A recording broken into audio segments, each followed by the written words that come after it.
This is not what we expected from an Intel refresh. This CPU has more cores, faster memory handling, and it's releasing at $100 cheaper than its predecessor. What the heck is Intel doing with the new Core Ultra 7 270K Plus besides giving it an unnecessarily long name? And even with all the positive press it's getting, is it the right CPU for you? Well, just like we did for the Ryzen 7 9850 X3D, we want to give you a buyer's guide to answer questions like, who is the CPU for? When does the 270K Plus make sense as an upgrade? And is this CPU actually good news for PC gamers? We're going to talk about all that right here, right now on Robeytech, after a word from our sponsors. This video is brought to you by our official Robeytech build mat. If you've been watching the channel for a while, you'll probably recognize it. We love these things. They're super thick and durable, and they're absolutely huge in size, measuring at 5.5 millimeters thick and 24 by 48 inches wide. This one that we have right here, man, this has been in the studio for like 4 years, and it's still holding up great, no problem. We've also included all sorts of useful graphics showing different PC form factor sizes, including schematic diagrams and connectors you'll encounter probably during your PC build. Not to mention, there's plenty of open space for screw and tool organization. We designed it like this so no matter what skill level of builder you are, it could be a helpful tool for pretty much everyone. Now, you can find these build mounts for sale on our Newegg store, and it's a great way to support us directly if you enjoy the content we make. Thank you so much for your support, and let's get back to the video.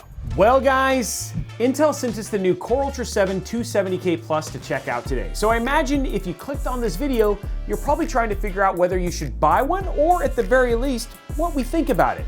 But before we can get there, we got a bit of housekeeping we need to do up front. The first is, like we mentioned, Intel sent us the CPU for review, so we do want to say thank you to Intel for giving us a look at it. Second, we're looking at a day one sample, so always keep an eye out for post-launch data because BIOS and OS updates can change things over time, and they have for the Core Ultra series specifically. There are also features like the Intel Binary Optimization Tool, or IBOT, which sound awesome on paper, but we didn't get access to in time for testing, and we're still wanting to see how well it got implemented. And thirdly, even though we do a lot of work for Intel, and we do a lot of work for a lot of other people, everything we're going to share is going to come from our test data, our observations, and our experiences, as well as those from some of our peers, and the way we see this chip fitting into the PC DIY market today. With all that housekeeping done, let's be honest. The Core Ultra 200S series did not receive the warmest welcome when it launched. While the series didn't have the warmer temps or higher power requirements of its predecessors, the actual performance uplift of Intel's multi-tile chip design over the 14th gen was a bit lukewarm compared to expectation. Enter the Arrow Lake refresh.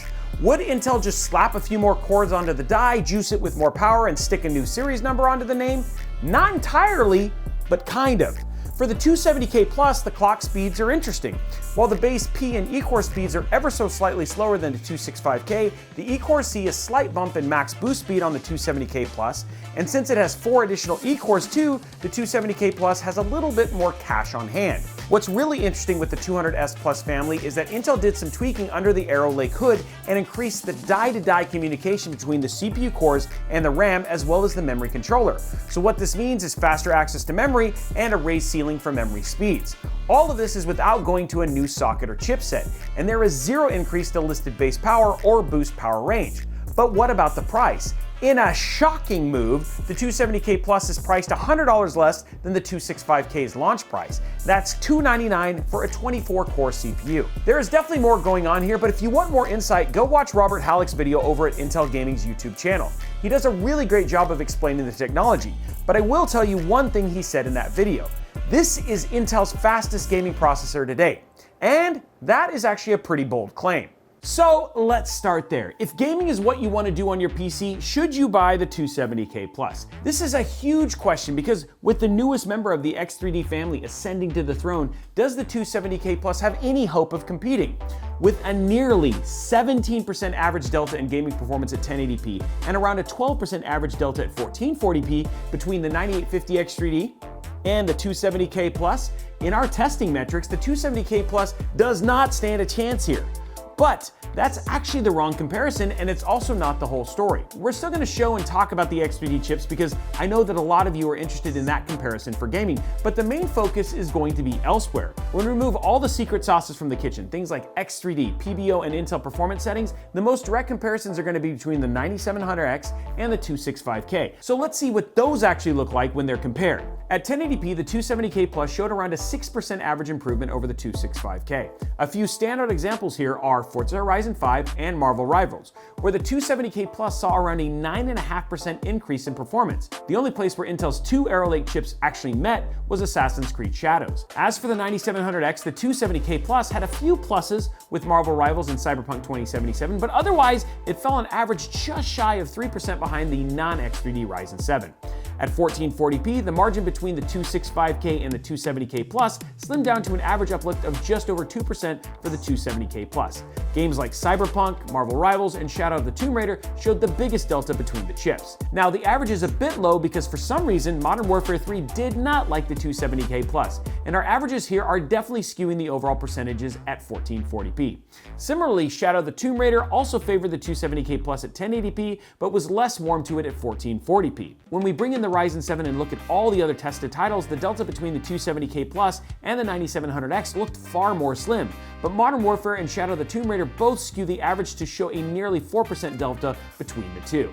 Again, we could be looking at a situation where some games are struggling with the pre-release BIOS or with the architectural changes themselves. Either way, we're seeing some improvements over the 265K, and it's more competitive against the 9700X than the 265K was. Not so much against the X3D family though, but remember, Intel didn't say that these are the fastest gaming processors on the market, they said it's their fastest gaming processor to date. It's also one of Intel's least expensive 7 series releases to date. So let's bring cost into the conversation here, because when you start looking at the price difference between the 270K Plus, the 9700X, and the X3D family, you have to start evaluating value per dollar for yourself. And again, there is the question of whether the price difference between the CPUs could actually get you into a different GPU tier, which is a much more valuable question to ask if you're looking at 1440p gaming or higher. At the time of this video, when we looked across the field of CPUs we tested, the only one priced below the 270K Plus was the 265K, which totally makes sense with its successor launching.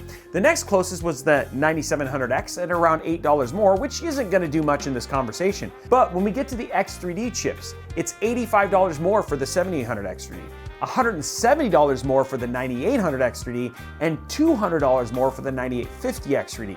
Now, all of this could change while we're editing this video, but where the conversation gets even more tricky is when we try to nail down GPU prices, but we're gonna try. So these prices are from Newegg on the day of recording this video. Regardless of pricing, the method is the same. So rearrange numbers whenever you see different prices. So let's say you start looking at building a rig with an RTX 5070 for 1440p gaming. The price difference between the Core Ultra 7 270K Plus and the Ryzen 7 7800 X3D is again around $85, while the performance difference between the two averaged around 6.7%.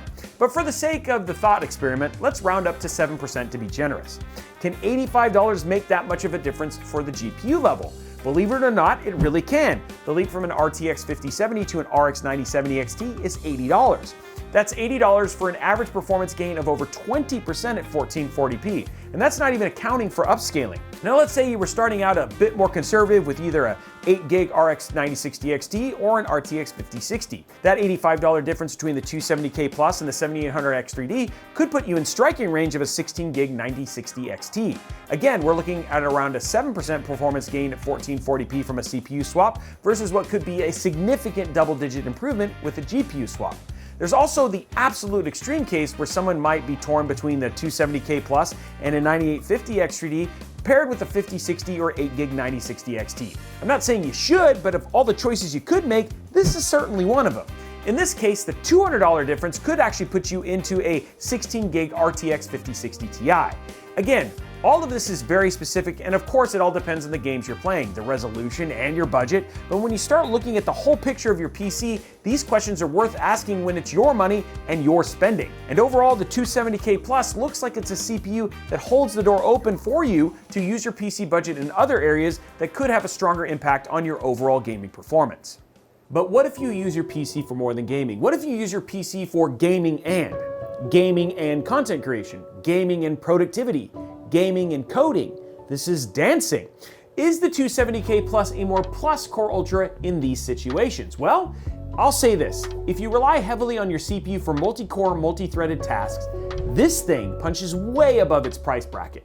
Just looking at the CPUs we tested, there was zero contest. Against the 265K in Cinebench, the 270K Plus clocked in at over 21% better in multi-core performance and over 5.7% better in single-core performance. But that's not all. Against the 9850 X3D, the 270K Plus performed 89% better in multi-core performance, which, to be fair, does make sense considering the 270K has 16 more cores and 6 more threads than the 9850 X3D. But what about single-core performance? The 270K Plus was still over 7% better than the 9850 X3D's performance. This trend carried through our other CPU synthetics, but we want to pull in the incredible and extensive work done by the folks over at Puget Systems to look at creator applications just like we did with the 9850 X3D. If content creation is your world, you should definitely read the whole article. Not only does the 270K Plus show significant performance uplifts over the 265K, there was also applications like Premiere, After Effects, and DaVinci Resolve where the 270K Plus matched or overshadowed the 285K.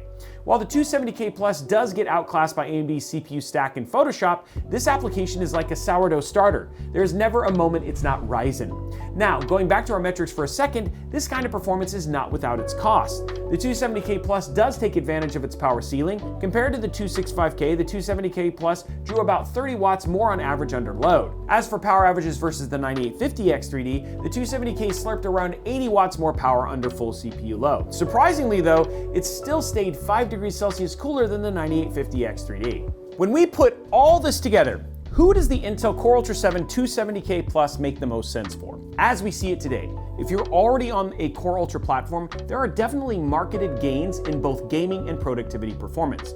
But you have to decide if a $300 CPU upgrade makes the most sense for how you're going to use your PC. If your PC's primary focus is gaming, you will see a bump going from a 265K. That bump, however, is going to be less significant when you start increasing resolution, unless you're playing COD. Then just go with a 9700X if you're starting from scratch. As for whether or not iBot will make a difference here, from what we're seeing from our fellow tech reviewers like Wendell from Level 1 Techs, this feature doesn't break AMD's stranglehold on gaming, but it does help improve performance on the 270K Plus, if of course your game supports it. So really, when trying to choose between an X3D CPU or the 270K Plus, all this comes down to math and your budget. I would recommend looking at prices to see whether the difference between the chips you're looking at would bump you into a higher GPU bracket, especially if you're gaming at 1440p or higher. But if you're falling into the gaming and category, and you're planning on buying a pre-built PC or building one from the ground up for multitasking, the 270K Plus is a really appealing option. At $299, not only is the price wildly good, that's $299 for a 24-core CPU that has a whole lot of power under the hood. And this strategy feels like a giant Uno reverse card that Intel is playing on AMD. And with performance in popular creative applications and productivity that regularly outmatch the equally priced 9700X and the much pricier 9850 X3D in some cases, it looks like Intel is doubling down on being a solid go-to pick for people who need their PCs to be multitaskers.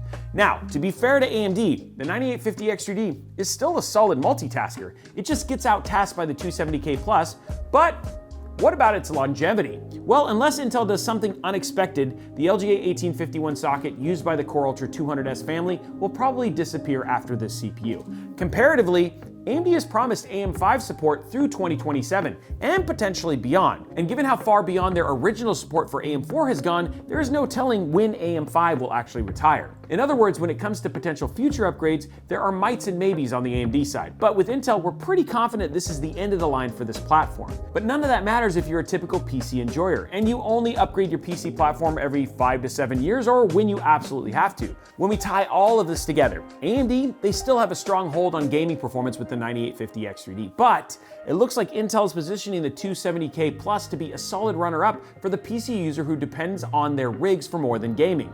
But still, they want to throw down when they clock out. What we're really looking at with the 270K Plus is a reasonably priced CPU with solid gaming and some serious multitasking skills. As we close this one out, we do want to say another huge thank you to Intel for letting us take a look at this chip. And as always, we want to know what you think. Where do you see the 270K Plus really excelling? If you were going to buy a 270K Plus, what would you be upgrading from? And if you do end up picking one up, let us know down in the comments below what you think about it. Now, while you're down there, if you like this video or you learned something from it, we'd love it if you hit that like, subscribe, and notification bell button. We have a lot more content like this coming here at Robeytech and over at Robeytech Live and all over your other favorite social media platforms. And hey, if you have questions or you want to talk about this video, hop onto our Discord server over at discord.gg/Robeytech. Thank you so much for watching this one, and I look forward to seeing you on the next one.